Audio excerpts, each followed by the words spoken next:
2, 3 more. You got it.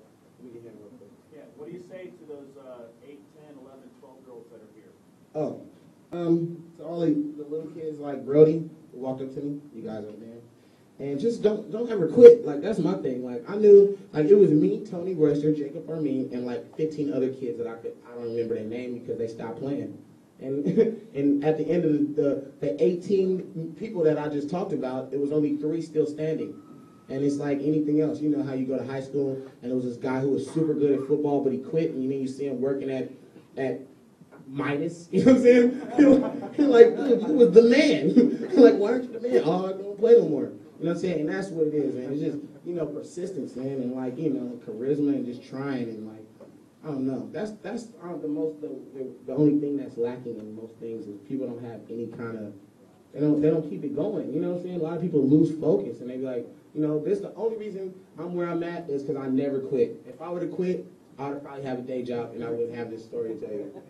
And so for me, it's just like, don't ever stop. And, for all the parents out there, is to keep supporting, the kids, really, like, keep supporting them, keep bringing them to drum stores, and, like, keep coming to drum stores like this. Because these drum stores like this are gone, dude, on the West Coast.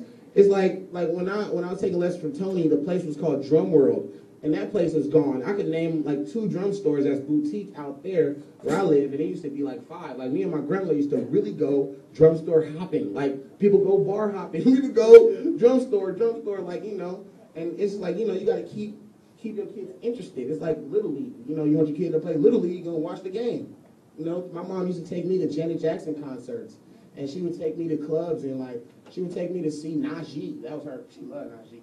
She would take me to see David Sanborn and like, at the time I didn't know really what it was. I was just going, I would dress up and I would be there. And sometimes, I'll meet a cool drummer. Like I would go and my mom was like, all right, we're gonna see the Yellow Jackets. I'm like, for real? I don't even know them. Next thing you know, Will Kennedy's playing. I'm like, this dude is sick.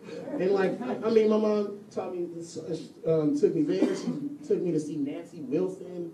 She took me to see all kinds of different styles of stuff. So, and that's my mom.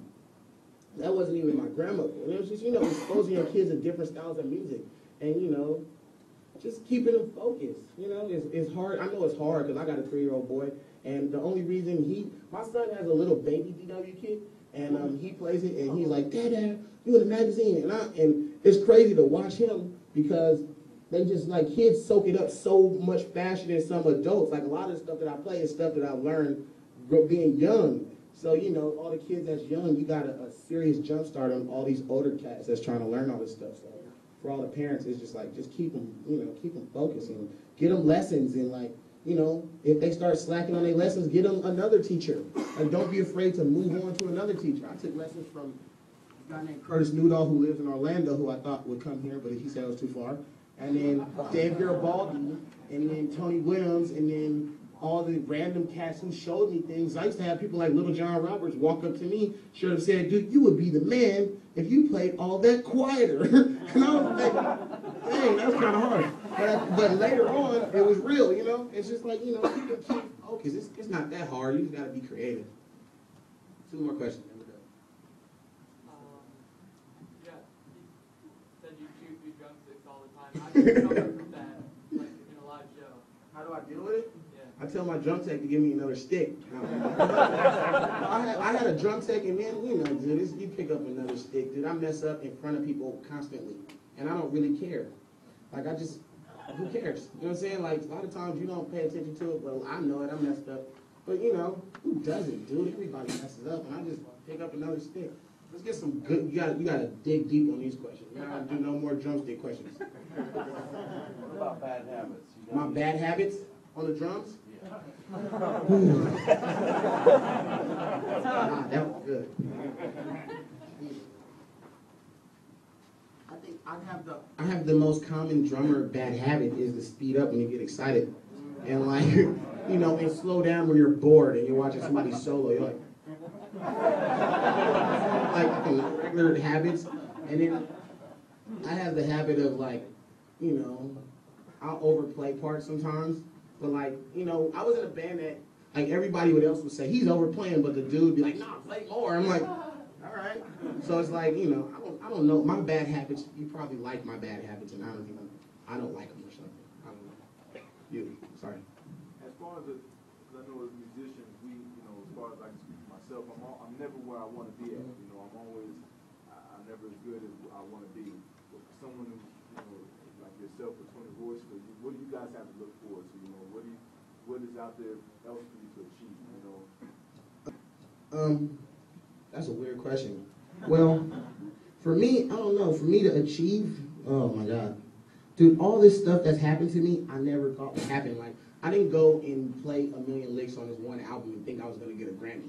Like, that's the opposite of what I thought. Like, most people go in the studio to get a Grammy and they're like, oh, we're going to write a song millions of people we don't even know going to like. It's like, how do you know what millions of people you don't even know going to like? So we went and just played, you know what I'm saying? So for me, I think that what's coming in store for me is just to keep playing. I tell people before, I'm like, when I went to Berkeley and I had to pay rent and there was 1 million students, I was out there and I would have to play for money and I would never make any money. And the moment I just started playing because I wanted to, I started making tons of money. So for me, it's just to keep doing what I've been doing. It's like, sometimes you get ruts, but then if you just keep practicing, or maybe you practice something totally different, like, you've been in a rut because you're solo all the time at home, but then the one day you go and you play to a track or you make a click track and you play to that. The next time when you solo, you're like, dang, I got all these new licks that you never found out about. So it's like, maybe like keeping it interesting and changing the way you do things. But for me, I'm just looking forward to keep playing in my band and having a band that's on the road that's fun to be around and like just partying and kicking it and doing the same thing I do, really. I don't know. I'm blessed, dude. I'm 26 years old and I couldn't really ask for too much more. All the people that I really looked up to died young. You know what I'm saying? So I look at it, I'm like, dude, if I can keep living and doing what I'm doing, I'll be all right. You know what I'm saying? A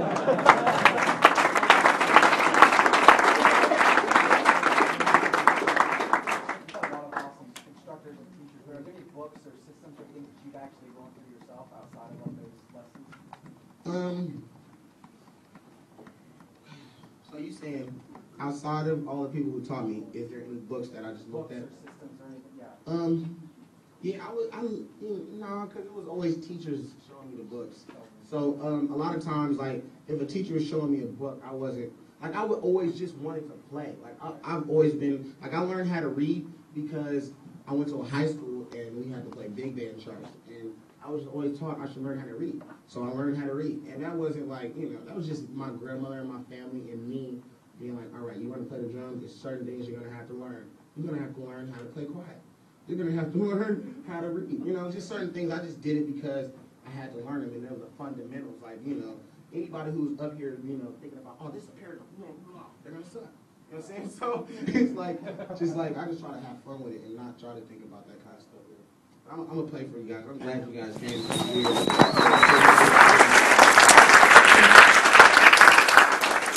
Before you do, I'd like everyone to give a round of applause for your mom and your grandma. Yeah!